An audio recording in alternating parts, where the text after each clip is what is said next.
नमस्कार, गृहविष्णू किचनमध्ये आपलं स्वागत। आपण पाहतोय दिवाळी स्पेशल दिवाळी फराळ रेसिपीज। मंगलमय तेजोमय दिवाळीच्या सर्वांना हार्दिक शुभेच्छा। चकली, चिवडा, लाडू, कडबोई, अनारसे, शेव जवळजवळ दिवाळीचे मुख्य सर्व पदार्थ आपले करून झाले, परंतु एक मात्र महत्त्वाचा पदार्थ आणखीन करायचा राहिलाय, ज्याशिवाय आपली दिवाळी पूर्णच नाही होऊ शकत, आणि तो म्हणजे तोंडात टाकताच विरघळणारी खुसखुशीत शंकरपाळी। करायला अतिशय सोपी आणि खाण्यासाठी अतिशय सोयीस्कर। चला तर मग सुरुवात करूया आजच्या रेसिपीला। तोंडात टाकता क्षणीच विरघळणारी खुसखुशीत शंकरपाळी।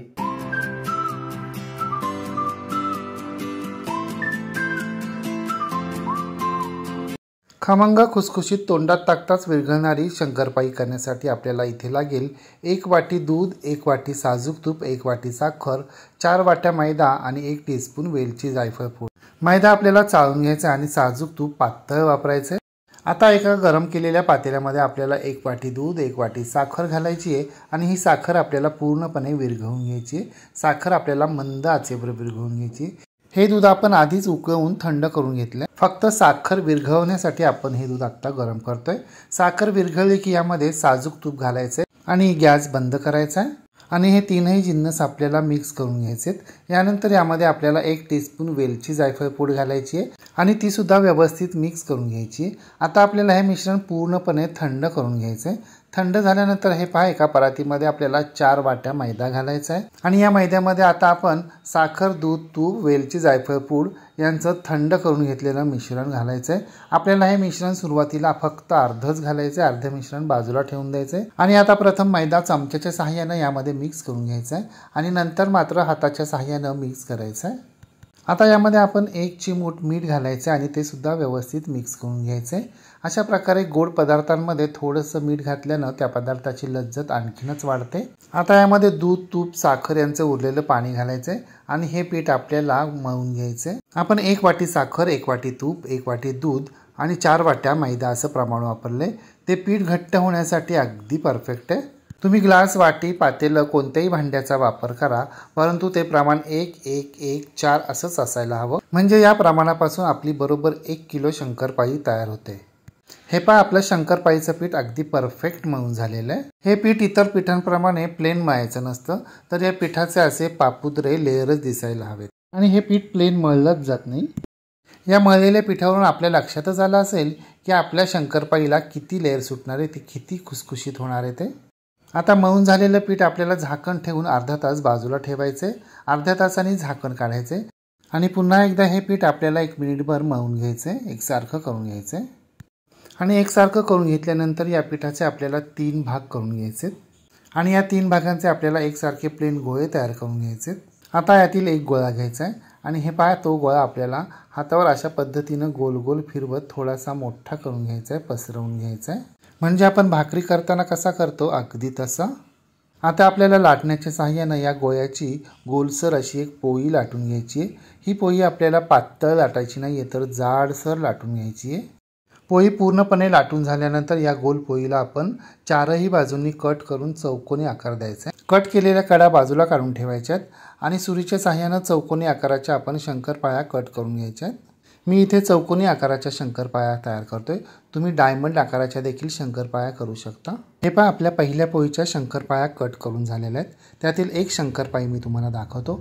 हे पहा, निदान इतक्या थिकनेसची तरी आपल्याला शंकरपाळी हवी आहे, यापेक्षा कमी थिकनेसची शंकरपाळी आपल्याला करायची नाही। कट करून झालेल्या शंकरपाळ्या आता पोळपटापासून आपण सोडून घेऊया आणि एका ताटामध्ये ठेवूया।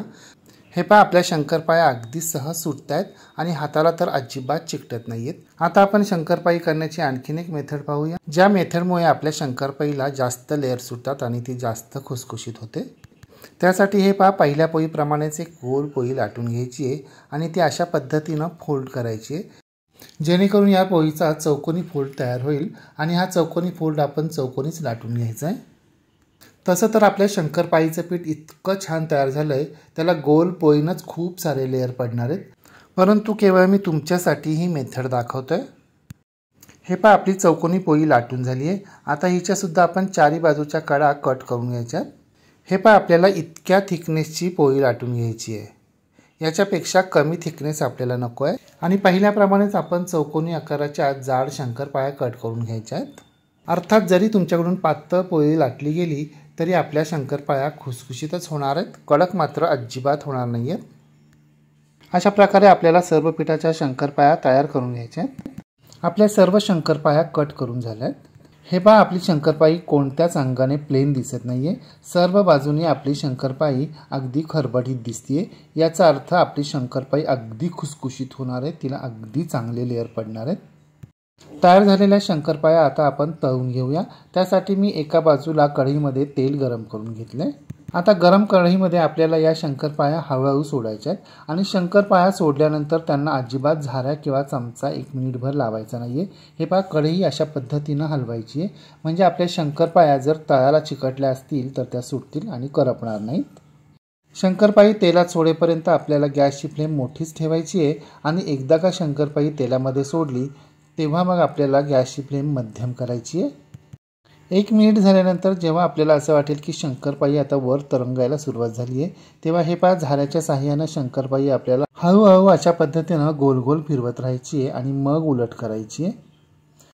आणि मग आता शंकरपाळी आपल्याला एकसारखी हलवत राहायची आहे, उलट पालट करत राहायची आहे, ज्यामुळे आपल्या शंकरपाळीला एकसारखा रंग येईल। हे पहा, आपल्या शंकरपाळीने पूर्णपणे रंग बदललाय आणि तेलातील बुडबुडे सुद्धा कमी झालेत। आता आपल्याला लगेचच शंकरपाळी काढून घ्यायची आहे आणि काढून ती एका चाळणीमध्ये तेल निथळण्यासाठी ठेवून द्यायची आहे। इथून पुढील सर्व शंकरपाळी आपल्याला अशा पद्धतीनंच तळून घ्यायची आहे। हे पहा, आपल्या सर्व शंकरपाळ्या तळून झालेल्या आहेत। आता आपण त्या पूर्णपणे थंड करून घेऊया। थंड झाल्यानंतर हे पहा, मी तुम्हाला एक शंकरपाळी तोडून दाखवतो। पहा बरं कशी पटकन फुटते ते आणि पूर्ण शंकरपाळीचा कसा चुरा झालाय पहा। झाली आहे ना अगदी खुसखुशीत। आता मी तुम्हाला एक शंकरपाळी खाऊन दाखवतो, आवाज तर आहे का?